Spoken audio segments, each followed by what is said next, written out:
9ನೇ ಅಧ್ಯಾಯದ 9ನೇ ಶ್ಲೋಕದ ತನಕ ನಿನ್ನೆ ಮಾಡಿದ್ವಿ. ನಚಮಾಂ ತಾನಿ ಕರ್ಮಾಣಿ ನಿಬಧ್ನಂತಿ ಧನಂಜಯ ಉದಾಸೀನವತ್ ಉದಾಸೀನಂ ಅಸಕ್ತಂ ತೇಷು ಕರ್ಮಸು.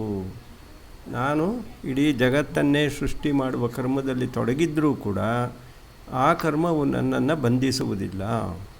ಯಾಕಪ್ಪ ಬಂಧಿಸೋದಿಲ್ಲ ಅಂದರೆ, ನಾನು ಆ ಕರ್ಮಗಳಲ್ಲಿ ಉದಾಸೀನವತ್ ಉದಾಸೀನಃ ಅತ್ಯಂತ ನಿರ್ಲಕ್ಷ್ಯವನ್ನು ವಹಿಸಿರ್ತೀನಿ. ಅಂದರೆ ಕರ್ಮವನ್ನು ಅಚ್ಚುಕಟ್ಟಾಗಿ ಮಾಡಿದ್ರೂ ಕೂಡ ಅದರಲ್ಲಿ ಯಾವುದೇ ಒಂದು ಆಸಕ್ತಿಯನ್ನು ಇಟ್ಟಿರೋದಿಲ್ಲ. ಅಸಕ್ತಂ, ಅದರ ಫಲಗಳಲ್ಲಿ ನನಗೆ ಆಸಕ್ತಿ ಇಲ್ಲ. ಆದ್ದರಿಂದ ನನಗೆ ಇಷ್ಟೆಲ್ಲ ಕರ್ಮಗಳನ್ನು ಮಾಡುತ್ತಿದ್ದರೂ ಕೂಡ ನನಗೆ ಕರ್ಮ ಬಂಧನವು ಇರುವುದಿಲ್ಲ ಅಂತ 9ನೇ ಶ್ಲೋಕದಲ್ಲಿ ತಿಳ್ಕೊಂಡಿದ್ದೀವಿ. ಅದೇ ರೀತಿಯಲ್ಲೇ ಕೂಡ ಸಾಧಕನು ಕೂಡ ಸಂಸಾರದಲ್ಲಿ ಉದಾಸೀನವತ್ ಉದಾಸೀನಃ, ಉದಾಸೀನರಲ್ಲಿ ಉದಾಸೀನರಾಗಿರಬೇಕು. ಅಸಕ್ತಂ, ಫಲಕರ್ಮಗಳಲ್ಲಿ ಆಸಕ್ತಿಯೂ ಇರಬಾರದು. ಈ ರೀತಿಯಲ್ಲಿ ಬದುಕಬೇಕು ಅಂತ ಹೇಳ್ತಾ ಇದ್ದೇನೆ. ಈಗ 10ನೇ ಶ್ಲೋಕಕ್ಕೆ ಹೋಗೋಣ.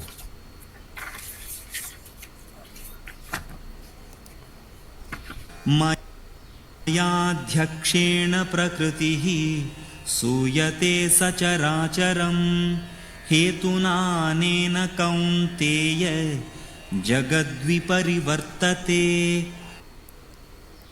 ಈಗ ಸಕಲ ಜಗತ್ತಿನ ಸೃಷ್ಟಿ ಸ್ಥಿತಿ ಲಯಗಳಿಗೂ ಕೂಡ ತ್ರಿಗುಣಾತ್ಮಕವಾದ ಮಾಯೆ ಅಥವಾ ಪ್ರಕೃತಿಯೇ ಕಾರಣ ಅಂತ ನಿನ್ನೆ ತಿಳ್ಕೊಂಡಿದ್ವಿ.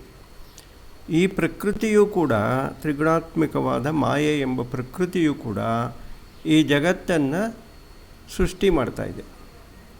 ಸೂಯತೆ ಅಂದರೆ ಸೃಷ್ಟಿ ಮಾಡೋದು. ಸಚರಾಚರಂ, ವ್ಯಕ್ತ ಮತ್ತು ಅವ್ಯಕ್ತ ಸ್ವರೂಪವಾದ ಎಲ್ಲ ಭೂತಗಳದ್ದು ಯಾವುದಪ್ಪ ಸೃಷ್ಟಿ ಮಾಡ್ತಾಯಿದೆ ಅಂದರೆ ಪ್ರಕೃತಿಯೇ ಸೃಷ್ಟಿ ಮಾಡ್ತಾಯಿದೆ. ಅಂದರೆ ಭಗವಂತನು ನೇರವಾಗಿ ಸೃಷ್ಟಿ ಮಾಡದೇ ಇದ್ದರೂ ಕೂಡ ಭಗವಂತನಿಂದ ಸೃಷ್ಟಿಯಾದ ಪ್ರಕೃತಿಯಿಂದ ಈ ಜಗತ್ತು ಸೃಷ್ಟಿಯಾಗ್ತಾಯಿದೆ. ಸೃಷ್ಟಿ ಸ್ಥಿತಿ ಲಯಗಳಿಗೆ ತ್ರಿಗುಣಾತ್ಮಕವಾದ ಪ್ರಕೃತಿಯೇ ಕಾರಣ. ಈ ಪ್ರಕೃತಿಯು ಕೂಡ ಸೃಷ್ಟಿ ಸ್ಥಿತಿ ಲಯಗಳನ್ನು ಯಾವ ರೀತಿಯಲ್ಲಿ ಮಾಡುತ್ತೆ ಅಂದರೆ ಮಯಾ ಅಧ್ಯಕ್ಷೇಣ, ನನ್ನನ್ನೇ ಅಧ್ಯಕ್ಷರು ಅಂದರೆ ಇವಾಗ ನಾವು ಯಾವುದಾದ್ರು ಮೀಟಿಂಗುಗಳಲ್ಲಿ ಅಥವಾ ವಿಧಾನ ಪರಿಷತ್ತು ವಿಧಾನಸಭೆಯಲ್ಲಿ ಅಧ್ಯಕ್ಷರು ಅಂತ ಒಬ್ಬರು ಕೂತಿರ್ತಾರೆ. ಅವರು ಏನು ಕೆಲಸವೂ ಮಾಡಲ್ಲ. ಆದರೆ ಎಲ್ಲರೂ ಮೀಟಿಂಗಲ್ಲಿ ಮಾತಾಡಬೇಕಾದ್ರೆ ಅಧ್ಯಕ್ಷರನ್ನು ನೋಡಿಕೊಂಡು ಅವ್ರನ್ನೇ ಉದ್ದೇಶಿಸಿ ಮಾತನಾಡಬೇಕು. ಅದೇ ರೀತಿಯಲ್ಲಿ ಭಗವಂತನನ್ನು ನೋಡಿಕೊಂಡು ಅವನನ್ನು ಉದ್ದೇಶ ಮಾಡೇ ಈ ಜಗತ್ತು ನಡೀತಾ ಇದೆ. ಆದ್ದರಿಂದ ಈ ಜಗತ್ತಿಗೆ ಅಧ್ಯಕ್ಷರು ಯಾರಪ್ಪ ಅಂದರೆ ಆ ಪರಬ್ರಹ್ಮ ವಸ್ತುವೇ ಅಧ್ಯಕ್ಷರು. ಅವರು ಇರೋದರಿಂದಲೇ ಈ ಜಗತ್ತು ನಡೀತಾ ಇದೆ. ಅಧ್ಯಕ್ಷರಿಲ್ಲದೆ ಇದ್ದರೆ ಮೀಟಿಂಗು ನಡೆಯಲ್ಲ, ಅಲ್ಲಿ ಏನು ರೆಸಲ್ಯೂಷನ್ನು ಪಾಸ್ ಆಗೋದಿಲ್ಲ. ಅದೇ ರೀತಿಯಲ್ಲೇ ಮಯಾ ಅಧ್ಯಕ್ಷೇಣ ಪ್ರಕೃತಿ ಸೂಯತೆ ಸಚರಾಚರಂ. ಸಚರಾಚರಂ ಅಂದರೆ ವ್ಯಕ್ತವಾದ ಮತ್ತು ಅವ್ಯಕ್ತವಾದ ಎಲ್ಲ ಭೂತಗಳು. ಈಗ ಈ ಭೂತಗಳಲ್ಲಿ ಜಗತ್ತಿನಲ್ಲಿ 2 ವಿಧ. ಒಂದು ವ್ಯಕ್ತವಾದದ್ದು ಅಂದರೆ ನಮ್ಮ ಕಣ್ಣಿಗೆ ಕಾಣಿಸೋದು, ಕಿವಿ ಕೇಳಿಸೋದು, ಇಂಥ ವಸ್ತುಗಳು ಇರುತ್ತೆ. ಅದೇ ರೀತಿಯಲ್ಲಿಗೆ ಕಣ್ಣಿಗೆ ಕಾಣಿಸದೇ ಇರೋದು, ಕೇಳಿಸದೇ ಇರೋದು ಕೂಡ ಇರುತ್ತೆ. ಅವನ್ನು ಅವ್ಯಕ್ತ ಅಂತ ಕರೀತಾರೆ. ಈಗ ಪಂಚಮಹಾಭೂತಗಳು ಅವುಗಳು ವ್ಯಕ್ತವಾಗೋದಿಲ್ಲ, ನಮಗೆ ಕಾಣಿಸೋದಿಲ್ಲ. ದೇವತೆಗಳು ಅವರು ಅವ್ಯಕ್ತ, ಅವರು ನಮಗೆ ವ್ಯಕ್ತವಾಗೋದಿಲ್ಲ. ಆದರೆ ಅವರ ಮಹಿಮೆಗಳು, ಅವರ ಒಂದು ಸ್ವರೂಪಗಳು ಮಾತ್ರ ನಮಗೆ ಕಾಣಿಸ್ತಾ ಇರುತ್ತೆ. ಈಗ ವಾಯು ದೇವ ಕಾಣಿಸಲ್ಲ, ಆದರೆ ನಮಗೆ ಗಾಳಿ ಬೀಸೋದು ಗೊತ್ತಾಗ್ತಾ ಇರುತ್ತೆ. ಅಗ್ನಿ ದೇವ ಕಾಣಿಸಲ್ಲ, ಆದರೆ ಅಗ್ನಿ ಉರಿತಾ ಇರೋದು, ಅದರ ಶಾಖ ತಟ್ತಾ ಇರೋದು, ಇವೆಲ್ಲ ಕೂಡ ನಮ್ಮ ಕಣ್ಣಿಗೆ ಕಾಣಿಸ್ತಾ ಇರುತ್ತೆ. ಆದ್ದರಿಂದ ಈ ಜಗತ್ತು ಸಚರಾಚರಂ, ವ್ಯಕ್ತ ಮತ್ತು ಅವ್ಯಕ್ತವಾದ ರೂಪದಲ್ಲಿ ಇರುತ್ತೆ. ಇವೆಲ್ಲವನ್ನು ಸೃಷ್ಟಿ ಮಾಡ್ತಾ ಇರುವಂತಹ ಪ್ರಕೃತಿ ಯಾರನ್ನು ಅಧ್ಯಕ್ಷರನ್ನಾಗಿ ಮಾಡಿಕೊಂಡು ಸೃಷ್ಟಿ ಮಾಡ್ತಾ ಇದೆ ಅಂದರೆ ಮಯಾ ಅಧ್ಯಕ್ಷೇಣ, ಆ ಪರಬ್ರಹ್ಮ ವಸ್ತುವನ್ನೇ ಉದ್ದೇಶಿಸಿ ಇವೆಲ್ಲ ಸೃಷ್ಟಿಯನ್ನು ಮಾಡ್ತಾಯಿದೆ. ಹೇತುನಾನ್ ಅನೇನ ಕೌಂತೇಯ ಜಗದ್ವಿಪರಿವರ್ತತೆ. ಹೇತುನಃ ಅನೇನ ಕೌಂತೇಯ, ನನ್ನನ್ನೇ ನಿಮಿತ್ತವಾಗಿ ಮಾಡಿಕೊಂಡು ಕೌಂತೇಯ ಜಗತ್ ವಿಪರಿವರ್ತತೆ, ಈ ಜಗತ್ತು ಸುತ್ತಾ ಇದೆ. ಜನನ ಮರಣಗಳೆಂಬ ಚಕ್ರದಲ್ಲಿ, ಸುಖ ದುಃಖಗಳೆಂಬ ಚಕ್ರದಲ್ಲಿ ಸುತ್ತಾ ಇದೆಯಲ್ಲ. ಆಸೆ ನಿರಾಸೆ ಅನ್ನೋ ಚಕ್ರದಲ್ಲಿ, ಹುಟ್ಟು ಸಾವು ಅನ್ನೋ ಚಕ್ರದಲ್ಲಿ, ಚಕ್ರಗಳೆಲ್ಲ ಸುತ್ತಾ ಇರುವುದು ಯಾರನ್ನು ನಿಮಿತ್ತ ಮಾಡಿಕೊಂಡು? ಹೇತುನಃ ಅನೇನ, ಏನ ನನ್ನನ್ನೇ ನಿಮಿತ್ತ ಮಾಡಿಕೊಂಡು ಈ ಜಗತ್ತು ಸೃಷ್ಟಿ ಮಾಡ್ತಾಯಿದೆ. ಅಂದರೆ ಈ ಜಗತ್ತು ಹುಟ್ಟಿರೋದು, ಜಗತ್ತು ಬದುಕಿರೋದು, ಜಗತ್ತು ಪ್ರಳಯ ಆಗೋದು ಎಲ್ಲದಕ್ಕೂ ಒಂದೇ ಕಾರಣ, ಆ ಪರಬ್ರಹ್ಮ ವಸ್ತು. ಅವನನ್ನು ಅಧ್ಯಕ್ಷನಾಗಿ ಮಾಡಿಕೊಂಡೇ ಈ ಜಗತ್ತು ಪರಿವರ್ತತೆ, ಜಗತ್ತು ಸುತ್ತಾ ಇದೆ. ಹಾಗಾದರೆ ನಾವು ಕೂಡ ಯಾವುದಕ್ಕೋಸ್ಕರ ಬದುಕಿರಬೇಕು ಅಂದರೆ, ಈ ಶ್ಲೋಕದ ಅರ್ಥ ಆ ಭಗವಂತನ ಸಾನ್ನಿಧ್ಯವನ್ನು ಸೇರೋದಕ್ಕೋಸ್ಕರ ಬದುಕಿದ್ರೆ ಮಾತ್ರ ಅದು ಪ್ರಯೋಜನ. ಏಕೆಂದರೆ ಈ ಜಗತ್ತೇ ಅವನ ಹಿಂದೆ ಸುತ್ತಾ ಇರಬೇಕಾದ್ರೆ ನಾವು ಕೂಡ ಅವನ ಹಿಂದೆಯೇ ಸುತ್ತಬೇಕು ಅಂತ ಈ ಶ್ಲೋಕ ಹೇಳ್ತಾ ಇದೆ.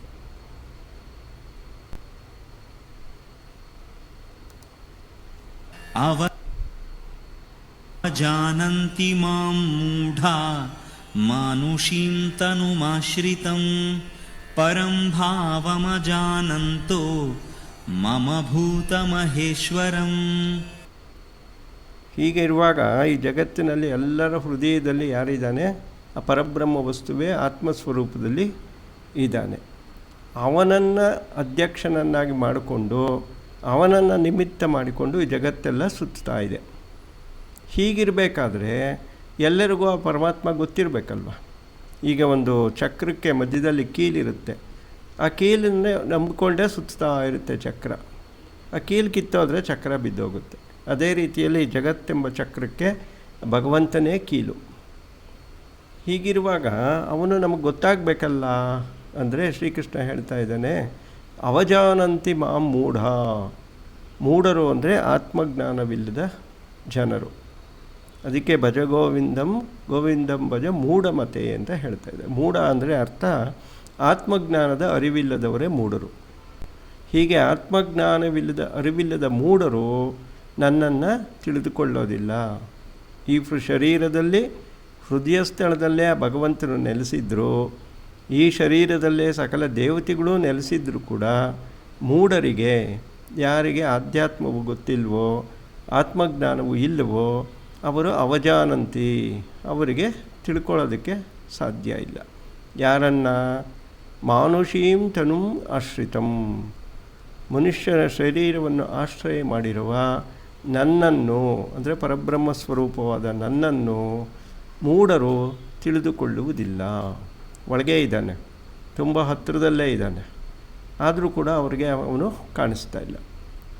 ಪರಂಭಾವಂ ಅಜಾನಂತೋ ಮಮ ಭೂತ ಮಹೇಶ್ವರಂ. ಈಗ ಈ ಭಗವಂತನಿಗೆ ಎರಡು ಭಾವ. ಒಂದು ಯಾವುದೋ ಹಿಂದಿನ ಅಧ್ಯಾಯಗಳಲ್ಲಿ ನೋಡಿದ್ದೀವಿ, ಕಣ್ಣಿಗೆ ಕಾಣಿಸಿರ್ತಕ್ಕಂಥ ಈ ಜಗತ್ತೆನ್ನುವ ಭಾವ, ಇದು ಕೀಳು ಪ್ರಕೃತಿ, ಅಪರಾಪ್ರಕೃತಿ. ಮತ್ತು ಆ ಪರಬ್ರಹ್ಮ ಸ್ವರೂಪವೆನ್ನುವ ಭಾವ, ಅದು ಪರಾಪ್ರಕೃತಿ. ಅದು ಸೊ ಪರಂಭಾವಂ ಅಜಾನಂತೋ, ಆ ಒಂದು ಪರಮೇಶ್ವರನು ಮಮ ಭೂತಂ ಮಹೇಶ್ವರಂ, ಭೂತಗಳಿಗೆಲ್ಲ ಮಹೇಶ್ವರ ಅವನು. ಮಹೇಶ್ವರ ಅಂದರೆ ಈಶ್ವರನಿಗೆ ಹೆಸರು ಬಂದಿರೋದು. ಭೂತನಾಥ್ ಅಂತ ಕರೀತಾರೆ, ಮಹೇಶ್ವರ ಅಂತ ಕರೀತಾರೆ. ಏನಕ್ಕೆ ಅಂದರೆ ಅವನು ಎಲ್ಲ ಭೂತಗಳಿಗೂ ಎಲ್ಲ ಶರೀರಗಳಿಗೂ ಒಡೆಯನು. ಆದರೆ ಅಂತಹವನು ಹೃದಯದಲ್ಲಿದ್ದರೂ ಕೂಡ ಈ ಒಂದು ಮೂಢರು ಅವನನ್ನು ತಿಳಿದುಕೊಳ್ಳುವುದಿಲ್ಲ. ಪರಬ್ರಹ್ಮ ಸ್ವರೂಪವನ್ನು, ಎಲ್ಲ ಭೂತಗಳಿಗೂ ಮಹೇಶ್ವರನನ್ನು, ಆದ ನನ್ನನ್ನು, ನನ್ನ ಭಾವವನ್ನು ತಿಳಿಯರು. ಸೊ ಈ ಶ್ಲೋಕದ ಒಟ್ಟು ಅರ್ಥ ಏನು ಅಂದರೆ, ಭಗವಂತನೇ ಜಗತ್ತೆಲ್ಲವನ್ನೂ ನಡೆಸುತ್ತಿದ್ದರೂ ಅದನ್ನು ತಿಳಿಯದೆ ಎಲ್ಲವೂ ನನ್ನಿಂದಲೇ ನಡೆಯುತ್ತಿದೆ ಅಂತ ತಿಳ್ಕೊತೀವಿ ಮನುಷ್ಯರು. ಈ ಜಗತ್ತು ಯಾರಿಂದ ನಡೀತಾ ಇದೆ? ಭಗವಂತನಿಂದ ನಡೀತಾ ಇದೆ. ಆದರೆ ನಮ್ಮಲ್ಲಿ ಆತ್ಮಜ್ಞಾನವ ಇಲ್ಲದೇ ಇರೋ ಕಾರಣದಿಂದ ಏನನ್ನಿಸ್ತಾ ಇದೆ ನಮಗೆ? ಎಲ್ಲ ನಾನೇ ಮಾಡ್ತಾಯಿದ್ದೀನಿ, ಎಲ್ಲ ನನ್ನಿಂದನೇ ನಡೀತಾ ಇದೆ, ನಾನಿಲ್ಲದೆ ಇದ್ದರೆ ಏನೂ ನಡೆಯಲ್ಲ. ಈ ರೀತಿ ಒಂದು ಭಾವನೆಗಳು ಮನುಷ್ಯನಿಗೆ ಬರೋದಕ್ಕೆ ಕಾರಣ ಆತ್ಮಜ್ಞಾನದ ಕೊರತೆ. ಆದ್ದರಿಂದ ಭಗವಂತನನ್ನು ಕಾಣುವುದಕ್ಕೆ ಮೊಟ್ಟ ಮೊದಲ ಮೆಟ್ಟಿಲು ಆತ್ಮಜ್ಞಾನ, ಆತ್ಮಾನಾತ್ಮ ವಿವೇಕ. ಆದ್ದರಿಂದ ವಿವೇಕ ಚೂಡಾಮಣಿಯಲ್ಲಿ ಶ್ರೀ ಶಂಕರಾಚಾರ್ಯರು ಹೇಳ್ತಾರೆ, ಸಾಧಕರಿಗೆ 4 ಸ್ಟೆಪ್ಸ್ ಹೇಳಿದ್ದಾರೆ. ಒಂದು ವಿವೇಕ. ವಿವೇಕ ಅಂದರೆ ಆತ್ಮಾನಾತ್ಮ ವಿವೇಕ. ಈ ಜಗತ್ತಲ್ಲಿ ಆತ್ಮವು ಯಾವುದು, ಅನಾತ್ಮವು ಯಾವುದು ಅಂತ ತಿಳಿದುಕೊಳ್ಳೋದು ಮೊದಲನೇ ಹೆಜ್ಜೆ. ಇದು ಮೊದಲು ಮಾಡಬೇಕು. ಸೊ ಅಧ್ಯಾತ್ಮದಲ್ಲಿ ಬರಬೇಕು, ನಾನು ಸಂಸಾರದಲ್ಲಿದ್ದೀನಿ ಅನ್ನೋರಿಗೆ ಮೊದಲನೇ ಮೆಟ್ಟಿಲು ಈ ರೀತಿ ಶ್ರವಣ ಮನನ, ಇದ್ರ ಮೂಲಕ ವೇದಗಳು, ಉಪನಿಷತ್ತು, ಭಗವದ್ಗೀತೆ ಇವುಗಳನ್ನು ಓದುವುದರ ಮೂಲಕ, ಸತ್ಸಂಗದ ಮೂಲಕ ಆತ್ಮವು ಯಾವುದು, ಅನಾತ್ಮವು ಯಾವುದು ಅಂತ ತಿಳ್ಕೋಬೇಕು.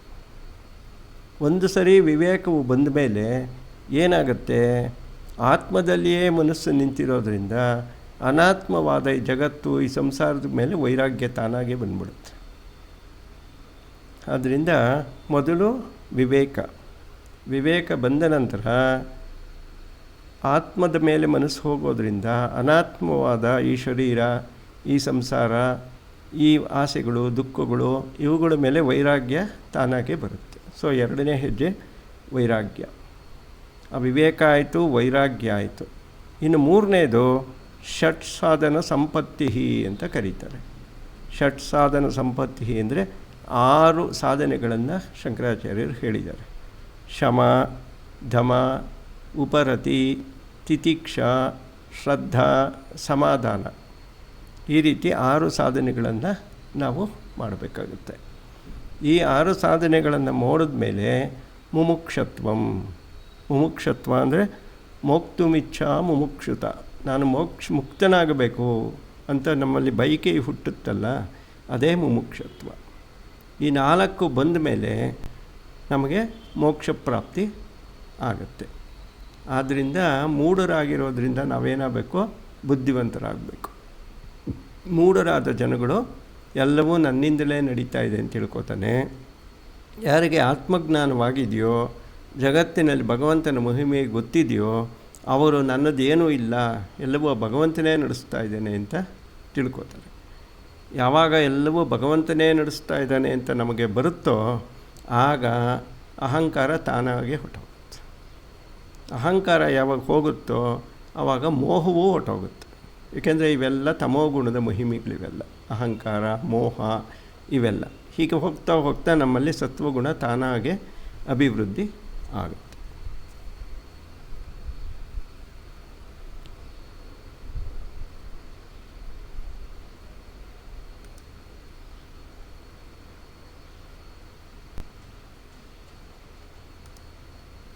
ಮೋಘಾಶಾಮೋಘಕರ್ಮಾಣೋ ಮೋಘಜ್ಞಾನಾವಿಚೇತಸಃ ರಾಕ್ಷಸೀಮಾಸುರೀಂ ಚೈವ ಪ್ರಕೃತಿಂ ಮೋಹಿನೀಂ ಶ್ರಿತಾಃ. ಈಗ ಹಿಂದಿನ ಶ್ಲೋಕದಲ್ಲಿ ಹೇಳಿದ ಹಾಗೆ ಆತ್ಮಜ್ಞಾನವಿಲ್ಲದ ಮೂಢರು ಅವರು ಏನು ಮಾಡ್ತಾ ಇರ್ತಾರೆ ಅಂತ ಈ ಶ್ಲೋಕದಲ್ಲಿ ಕೃಷ್ಣ ಹೇಳ್ತಾ ಇದ್ದಾನೆ. ಮೋಘ ಅಂದರೆ ವ್ಯರ್ಥವಾದದ್ದು, ವ್ಯರ್ಥವಾದ ಆಸೆಗಳು. ಯಾವುದು, ಯಾವ ಪರಮಾರ್ಥವನ್ನೂ ಸಾಧಿಸದ ಇಂದ್ರಿಯ ಸುಖವೆನ್ನುವ ಆಸೆಗಳೇ ಮೋಘಾಶ ಅಂತ ಕರೀತಾರೆ. ಮೋಘವಾದ ಆಸೆಗಳು ಅಂದರೆ ವ್ಯರ್ಥವಾದ ಆಸೆಗಳು. ಈಗ ಅದು ಸಂಪಾದನೆ ಮಾಡಬೇಕು, ಸಮಾಜದಲ್ಲಿ ಕೀರ್ತಿ ಸಂಪಾದನೆ ಮಾಡಬೇಕು, ಹೆಸರು ಗಳಿಸ್ಬೇಕು, ಅದನ್ನು ತಿನ್ನಬೇಕು, ಇದನ್ನು ತಿನ್ನಬೇಕು, ಅಲ್ಲಿ ಓಡಾಡಬೇಕು, ಇವೆಲ್ಲ ಇದೆಯಲ್ಲ ಆಸೆಗಳು, ಇವೆಲ್ಲ ಮೋಘವಾದ ಆಸೆಗಳು ಅಂತ ಹೇಳ್ತಾ ಇದ್ದಾನೆ. ಅಂದರೆ ಇದರಿಂದ ಯಾವ ಮೋಕ್ಷ ಸಾಧನೆಯೂ ಆಗೋದಿಲ್ಲ. ಇವು ಮತ್ತಷ್ಟು ಸಂಸಾರದಲ್ಲಿ ಬಂಧನಕ್ಕೆ ಕಾರಣ ಆಗುತ್ತೆ. ಹಾಗೆ ಮೋಘ ಕರ್ಮಾಣೋ, ಈ ಆಸೆಗಳನ್ನು ಪೂರೈಸ್ಕೊಳ್ಳೋದಕ್ಕೋಸ್ಕರ ನಾವೊಂದಷ್ಟು ಕರ್ಮಗಳನ್ನು ಮಾಡ್ತೀವಲ್ಲ, ಅವು ಮೋಘ ಕರ್ಮಗಳು. ಈಗ ಓದಿದ್ವಿ, ಬರೆದ್ವಿ, ಕೆಲಸಕ್ಕೆ ಸೇರಿದ್ವಿ, ಬೇಕಾದಾಗ ಸಂಪಾದನೆ ಮಾಡಿದ್ವಿ, ಊರೆಲ್ಲ ಸುತ್ತಾ ಇದ್ದೀವಿ, ಸಂಸಾರ ನಡೆಸ್ತಾ ಇದ್ದೀವಿ, ಎಲ್ಲ ಸಂತೋಷವೇ. ಆದರೆ ಇವೆಲ್ಲವೂ ಕೂಡ ಆಧ್ಯಾತ್ಮಿಕ ಜೀವನದಲ್ಲಿ ವ್ಯರ್ಥ, ವೇಸ್ಟ್. ಇವೆಲ್ಲ ನಮಗೇನಕ್ಕೂ ಉಪಯೋಗಕ್ಕೆ ಬರೋಲ್ಲ. ಇವೆಲ್ಲ ಎಂತಹ ದೊಡ್ಡ ಸಾಧನೆ ಮಾಡಿದವನು ಕೂಡ ಒಂದು ದಿನ ಆಧ್ಯಾತ್ಮಿಕ ಬಂದಾಗಲೇ ಅವನ ಜೀವನ ಸಾರ್ಥಕವಾಗೋದು. ಪ್ರಾಪಂಚಿಕವಾದ ಯಾವ ಸಾಧನೆಗಳು ಕೂಡ ಮೋಘ ಕರ್ಮಣೋ, ಅವೆಲ್ಲ ಕೂಡ ವ್ಯರ್ಥವಾದ ಕರ್ಮಗಳು. ಮೋಘ ಜ್ಞಾನ, ಈ ಒಂದು ಕರ್ಮಗಳನ್ನು ಮಾಡಬೇಕಾದ್ರೆ ನಾವು ಜ್ಞಾನ ಸಂಪಾದನೆಯನ್ನು ಮಾಡ್ಕೋತೀವಿ. ಯಾವುದು ಡಿಗ್ರಿ ತೊಗೋಬೋದು, ಮಾಸ್ಟರ್ ಡಿಗ್ರಿ ತೊಗೋಬೋದು, PhD ಮಾಡ್ಬೋದು, ಜಗತ್ತಲ್ಲಿರೋದೆಲ್ಲ ಓದ್ಬೋದು, ಇಂಜಿನಿಯರ್ ಆಗ್ಬೋದು, ಏನೇನೋ ಮಾಡ್ತೀವಲ್ಲ, ಇವೆಲ್ಲ ಮೋಘ ಜ್ಞಾನ ಅಂದರೆ ವ್ಯರ್ಥವಾದ ಜ್ಞಾನಗಳು. ಇದ್ಯಾವುದೂ ಕೂಡ ನಮಗೆ ಆತ್ಮಜ್ಞಾನಕ್ಕೆ ಒಂದು ಸ್ವಲ್ಪವೂ ಕೂಡ ಸಹಾಯವನ್ನು ಮಾಡೋದಿಲ್ಲ. ಸೊ ಮೋಘಾಶ ಮೋಘಕರ್ಮಾಣೋ ಮೋಘಜ್ಞಾನ ವಿಚೇತಸಃ. ಸೊ ಈ ಮೋಘಾಶ ಮೋಘಕರ್ಮಾಣೋ ಮೋಘಜ್ಞಾನವಿರುವವನು ವಿಚೇತಸಃ ಅಂದರೆ ಚೇತನವಿಲ್ಲದ ಜಡವಸ್ತು ಆಗೋಗ್ತಾನೆ. ಚೇತನ ಅಂದರೆ ಆತ್ಮಜ್ಞಾನ. ಆತ್ಮಜ್ಞಾನವಿಲ್ಲದ ಒಂದು ಕಲ್ಲು ಬಂಡೆ, ಒಂದು ಮರ ಗಿಡ ಹೇಗೋ ಅವನ ಜೀವನವೂ ಕೂಡ ಹಾಗೆ ಇರುತ್ತೆ. ಸೊ ಈ ರೀತಿಯಲ್ಲಿ ಮೋಘವಾದ ಆಸೆಗಳಿಟ್ಕೊಂಡು, ಮೋಘವಾದ ಕರ್ಮಗಳನ್ನು ಮಾಡಿಕೊಂಡು, ಮೋಘವಾದ ಜ್ಞಾನವನ್ನು ಸಂಪಾದನೆ ಮಾಡಿಕೊಂಡು, ಆತ್ಮಜ್ಞಾನವಿಲ್ಲದೆ ಬದುಕ್ತಾ ಇರೋರು ಏನು ಮಾಡ್ತಾರೆ? ರಾಕ್ಷಸೀಂ ಅಸುರೀಂ ಚೈವ ಪ್ರಕೃತಿಂ ಮೋಹಿನೀಂ ಆಶ್ರಿತಾ. ಅವರೇನು ಮಾಡ್ತಾರೆ? ಒಂದು ಪ್ರಕೃತಿ ಅಂದರೆ ಮಾಯೆಯನ್ನು ಆಶ್ರಯಿಸ್ತಾರೆ. ಆ ಮಾಯೆ ಯಾವುದು? ರಾಕ್ಷಸೀಂ ಅಸುರೀಂ ಚೈವ. ರಾಕ್ಷಸಿ ಮಾಯೆಯನ್ನು, ಅಸುರಿ ಮಾಯೆಯನ್ನು ಆಶ್ರಯಿಸಿ ಅವರು ಜೀವನವನ್ನು ನಡೆಸ್ತಾರೆ. ಸೊ ಮೋಹವೆನ್ನುವ ರಾಕ್ಷಸಿ ಸ್ವಭಾವದ ಮತ್ತು ಅಸುರಿ ಸ್ವಭಾವದ ಪ್ರಕೃತಿಯನ್ನು ಆಶ್ರಯಿಸಿಕೊಂಡು ಮೇಲೆ ಹೇಳಿದ ಕರ್ಮಗಳಲ್ಲಿ ತೊಡಗ್ತಾರೆ. ಯಾವುದಿದು? ಕಡಿ, ಹೊಡಿ, ಬಡಿ, ಕುಡಿ ಇವು. ರೌಡಿಗಳ ಜೀವನ ಅಂತಲೇ ಏನೋ ಸುಮ್ಮನೆ ಅಂತೀವಲ್ಲ, ಹಾಗೆ ಇಂತಹ ಜೀವನವನ್ನು ಅವರು ಆಚರಿಸ್ತಾ ಇರ್ತಾರೆ.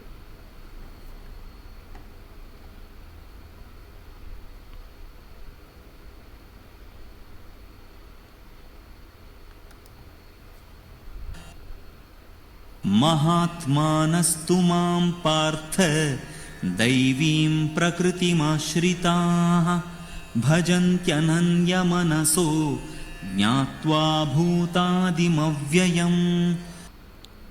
ಸೊ ಇಲ್ಲಿ ಈ ಪ್ರಕೃತಿ ಅಥವಾ ಮಾಯೆ ಅಂತ ನಾವು ಏನು ಕರಿತೀವಿ, ಇದರಲ್ಲಿ ಎರಡು ವಿಧ. ಒಂದು ದೈವಿ ಪ್ರಕೃತಿ, ಇನ್ನೊಂದು ಅಸುರಿ ಪ್ರಕೃತಿ. ಸಂಪೂರ್ಣವಾಗಿ ತಮೋಗುಣದಿಂದ ಕೂಡಿರೋದು ಅಸುರಿ ಪ್ರಕೃತಿ, ರಾಕ್ಷಸಿ ಪ್ರಕೃತಿ ಅದು. ಇನ್ನೊಂದು ಸತ್ವ ಮತ್ತು ರಜೋಗುಣದಿಂದ ಕೂಡಿರೋದು ಅಥವಾ ಸಂಪೂರ್ಣ ಸತ್ವದಿಂದ ಕೂಡಿರೋದು ದೈವಿ ಪ್ರಕೃತಿ. ಆ ರೀತಿ ಜಗತ್ತಿನಲ್ಲಿ ಎರಡು ರೀತಿಯ ಪ್ರಕೃತಿಯನ್ನು ಭಗವಂತ ಸೃಷ್ಟಿ ಮಾಡಿದ್ದಾರೆ. ಅಸುರಿ ಪ್ರಕೃತಿಯನ್ನು ಯಾರು ಆಶ್ರಯಿಸಿರ್ಕೊಂಡಿರ್ತಾರೋ, ಹೊಡಿ ಕಡಿ ಬಡಿ ಅಂತ ಒದ್ದಾಡ್ತಾ ಇರ್ತಾರೋ ಜೀವನದಲ್ಲಿ, ಅವರು ಮೋಘಾಶ ಮೋಘಕರ್ಮಣ ಮೋಘಜ್ಞಾನ ಇವುಗಳಲ್ಲೇ ತಮ್ಮ ಜೀವನವನ್ನು ವ್ಯರ್ಥ ಮಾಡ್ಕೋತಾ ಇರ್ತಾರೆ. ಆದರೆ ಯಾರು ನನ್ನ ದೈವಿ ಪ್ರಕೃತಿಯನ್ನು ಆಶ್ರಯಿಸಿರ್ತಾರೋ ಅವರು ಮಹಾತ್ಮನಃ ಅಸ್ತು, ಅವರು ಮಹಾತ್ಮರಾಗಿರ್ತಾರೆ. ಮಹಾತ್ಮ ಅಂದರೆ ಆತ್ಮಜ್ಞಾನದಲ್ಲಿ ನಿರತರಾಗಿರೋರೇ ಮಹಾತ್ಮರು. ಮಹಾತ್ಮನಃ ಅಸ್ತು ಮಾಂ ಪಾರ್ಥ ದೈವೀಂ ಪ್ರಕೃತಿಂ ಆಶ್ರಿತಾ. ಈ ದೈವಿ ಪ್ರಕೃತಿಯನ್ನು ಯಾರು ಆಶ್ರಯಿಸಿರ್ತಾರೋ ಅಂತಹ ಮಹಾತ್ಮರು ಏನು ಮಾಡ್ತಾರೆ? ಅವರು ಲೌಕಿಕವಾದ ಯಾವ ಸುಖಗಳಿಗೂ ಹಿಂದೆನೂ ಹೋಗಲ್ಲ. ಆ ಆಸೆಗಳನ್ನು ಪೂರೈಸ್ಕೊಳ್ಳೋದಕ್ಕೆ ಯಾವ ಕರ್ಮಗಳನ್ನು, ಲೌಕಿಕ ಕರ್ಮಗಳನ್ನೂ ಮಾಡಲ್ಲ. ಹಾಗೆ ಆ ಕರ್ಮಗಳನ್ನು ಮಾಡೋದಕ್ಕೆ ಲೌಕಿಕ ಜ್ಞಾನದ ಸಂಪಾದನೆಯಲ್ಲಿ ಕೂಡ ಹೋಗೋದಿಲ್ಲ. ಅವರೇನು ಮಾಡ್ತಾರೆ? ಭಜಂತಿ ಅನನ್ಯ ಮನಸ್ಸೋ, ಅನನ್ಯವಾದ ಮನಸ್ಸಿನಿಂದ ನನ್ನನ್ನು ಭಜಿಸ್ತಾ ಇರ್ತಾರೆ. ಅನನ್ಯ ಅಂದರೆ ಬೇರೆ ಯಾವ ಯೋಚನೆಯೂ ಇಲ್ಲದೆ ಇರೋದೇ ಅನನ್ಯ, ಬೇರೆ ಚಿಂತೆ ಇಲ್ಲದರೆ ಅನನ್ಯ. ಭಜಂತಿ ಅನನ್ಯ ಮನಸ್ಸೋ ಜ್ಞಾತ್ವಾ ಭೂತಾದಿಂ ಅವ್ಯಯಂ. ಅವರೇನು ಮಾಡ್ತಾ ಇರ್ತಾರೆ ಈ ಮಹಾತ್ಮರು? ಭೂತಾದಿಂ ಅವ್ಯಯಂ, ಈ ಜಗತ್ತಿಗೆಲ್ಲ ಸೃಷ್ಟಿಕರ್ತನು ಆ ಪರಬ್ರಹ್ಮನೇ ಸ್ವರೂಪನೇ. ಅವನು ಅವ್ಯಯನು. ಅವ್ಯಯನು ಅಂದರೆ ನಾಶವಿಲ್ಲದವನು. ಹೀಗೆಂದು ತಿಳಿದುಕೊಂಡು ಆ ಪರಬ್ರಹ್ಮ ಸ್ವರೂಪವನ್ನು ಭಜಂತಿ ಅನ್ಯನ್ಯ ಮನಸ್ಸು, ಅನನ್ಯವಾದ ಮನಸ್ಸಿನಿಂದ ಏಕಭಕ್ತಿಯಿಂದ ಅವರು ಅವನನ್ನು ಭಜನೆ ಮಾಡ್ತಾ ಇರ್ತಾರೆ. ಅಂದರೆ ಭಜನೆ ಮಾಡೋದು ಅಂದರೆ ಅವನಲ್ಲೇ ಸಂಪೂರ್ಣವಾಗಿ ತಮ್ಮ ಬುದ್ಧಿ ಮನಸ್ಸನ್ನೆಲ್ಲ ಭಗವಂತನಲ್ಲೇ ಇಟ್ಟಿರ್ತಾರೆ. ಆ ರೀತಿಯಲ್ಲಿ ಅದಕ್ಕೆ ನಾವು ಈ ಜಗತ್ತಿನಲ್ಲಿ ಎರಡು ರೀತಿಯ ಜನ ನೋಡೋದು. ಮಹಾತ್ಮರನ್ನೂ ನೋಡ್ತೀವಿ, ರಾಕ್ಷಸರನ್ನೂ ನೋಡ್ತೀವಿ. ಯಾಕಪ್ಪ ಎಲ್ಲರೂ ಮಹಾತ್ಮರೇ ಇರ್ಬೋದಲ್ಲ, ರಾಕ್ಷಸರು ಯಾಕೆ ಬೇಕು ಅಂದರೆ ಅದು ಮಾಯೆ ಎಂಬ ಪ್ರಕೃತಿಯ ನಿಯಮ. ಅದು ಯಾವುದೇ ಕಾಲದಲ್ಲಿ, ಯಾವುದೇ ಯುಗದಲ್ಲಿ ನೀವು ಯಾವುದೇ ಕತೆ ತೊಗೊಂಡ್ರೂ ಕೂಡ ಒಬ್ಬ ವಿಲನ್ ಇರಬೇಕು, ಒಬ್ಬನು ಹೀರೋ ಇರಬೇಕು. ಅವಾಗಲೇ ಕತೆ ಆಗೋದು. ಇಲ್ಲೇ ಇದ್ದರೆ ಕಥೆನೇ ಆಗಲ್ಲ. ಬರೀ ಹೀರೋಗಳೇ ನಿಂತ್ಕೊಂಡಿದ್ರೆ ಕತೆ ಎಲ್ಲಾಗುತ್ತೆ. ಆದ್ದರಿಂದ ರಾವಣನೂ ಇರ್ತಾನೆ ಜಗತ್ತಲ್ಲಿ, ರಾಮನೂ ಇರ್ತಾನೆ. ನಾವೇನು ಮಾಡಬೇಕು? ಇವುಗಳಲ್ಲಿ ಚಿಂತೆನೇ ಮಾಡೋಕ್ಕೆ ಹೋಗಬಾರ್ದು. ಯಾಕೆಂದರೆ ಇವೆಲ್ಲ ಭಗವಂತನ ಮಾಯೆ. ಅದು ಇರೋದೇ ಹಾಗೆ, ಜಗತ್ತು ಇರೋದೇ ಹಾಗೆ. ನಮ್ಮ ಮನಸ್ಸು ಸದಾಕಾಲ ಭಜಂತಿ ಅನನ್ಯ ಮನಸ್ಸು, ಆ ಭಗವಂತನನ್ನು ಚಿಂತಿಸ್ತಾ ಇರಬೇಕು. ಏನಂತ ಚಿಂತಿಸ್ತಾ ಇರಬೇಕು? ಭೂತಃ ಆದಿಂ ಅವ್ಯಯಂ, ನೀನೇ ಈ ಜಗತ್ತಿನ ಸೃಷ್ಟಿಕಾರಕನು, ನೀನು ಅವ್ಯಯನು, ನಾಶವಿಲ್ಲದವನು. ಈ ರೀತಿಯಲ್ಲಿ ಆ ಭಗವಂತನನ್ನು ಚಿಂತನೆ ಮಾಡುವುದೇ ನಮ್ಮ ಕೆಲಸ. ಪ್ರಕೃತಿ ತನ್ನ ಕೆಲಸಗಳನ್ನು ತಾನು ಮಾಡಿಕೊಂಡು ಹೋಗ್ತಾ ಇರುತ್ತೆ. ಒಂದು ಯುಗದಲ್ಲಿ ಸತ್ವಗುಣ ಜಾಸ್ತಿ ಇರುತ್ತೆ, ಉಳಿದಿದ್ದು ಕಮ್ಮಿ ಇರುತ್ತೆ. ಇನ್ನೊಂದು ಯುಗದಲ್ಲಿ ರಜೋಗುಣ ಜಾಸ್ತಿ ಆಗುತ್ತೆ, ಉಳಿದಿದ್ದು ಕಮ್ಮಿ ಆಗುತ್ತೆ. ಈಗ ಕಲಿಯುಗದಲ್ಲಿ ತಮೋಗುಣ ಜಾಸ್ತಿ ಆಗಿದೆ, ಉಳಿದಿದ್ದೆಲ್ಲ ಕಮ್ಮಿ ಆಗಿದೆ. ಈ ರೀತಿಯಾಗಿ ಆಗಿರೋದ್ರಿಂದ ಎಲ್ಲ ಕಡೆ ಅತ್ಯಾಚಾರಗಳು, ಅನಾಚಾರಗಳು, ಅಸತ್ಯ ಇವೆಲ್ಲ ನಮ್ಮ ಕಂಡು ಬರ್ತಾ ಇರುತ್ತೆ. ಇವೆಲ್ಲ ಪ್ರಕೃತಿಯ ಮಹಿಮೆ ಅಂತ ತಿಳ್ಕೊಂಡು ಆ ಭಗವಂತನಲ್ಲಿ ನಮ್ಮ ಮನಸ್ಸನ್ನು ಇಟ್ಟಿರಬೇಕು.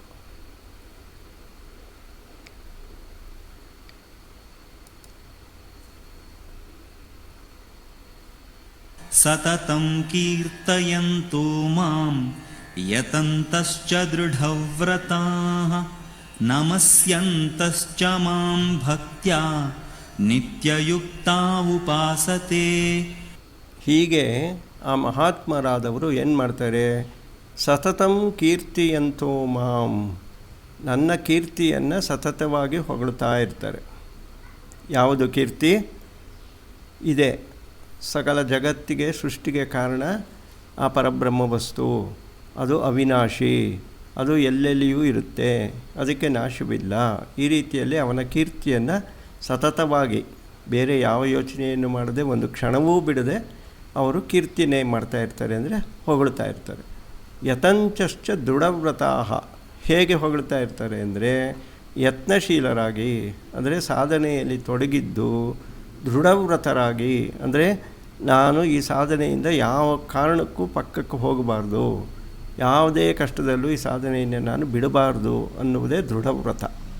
ದೃಢವಾಗಿರಬೇಕು ನಮ್ಮ ವ್ರತದಲ್ಲಿ. ಅದು ದೃಢವ್ರತರಾಗಿ ಸತತವಾಗಿ ಸಾಧನೆಯನ್ನು ಮಾಡುತ್ತಾ ಆ ಭಗವಂತನ ಪರಬ್ರಹ್ಮ ಸ್ವರೂಪದ ಮಹಿಮೆಗಳನ್ನು ಕೀರ್ತಿ ಮಾಡ್ತಾ ಇರ್ತಾರೆ, ಹೊಗಳ್ತಾ ಇರ್ತಾರೆ. ನಮಸ್ಯಂತಶ್ಚ ಮಾಂ, ಆ ಪರಬ್ರಹ್ಮ ಸ್ವರೂಪವಾದ ನನಗೇ ನಮಸ್ಕರಿಸ್ತಾರೆ. ಅವರು ಬೇರೆ ಯಾವುದಕ್ಕೂ ನಮಸ್ಕರಿಸೋದಿಲ್ಲ, ಯಾವುದೇ ಲೌಕಿಕ ವ್ಯವಹಾರಗಳಿಗೆ, ಲೌಕಿಕ ಶಕ್ತಿಗಳಿಗೂ ನಮಸ್ಕರಿಸೋದಿಲ್ಲ.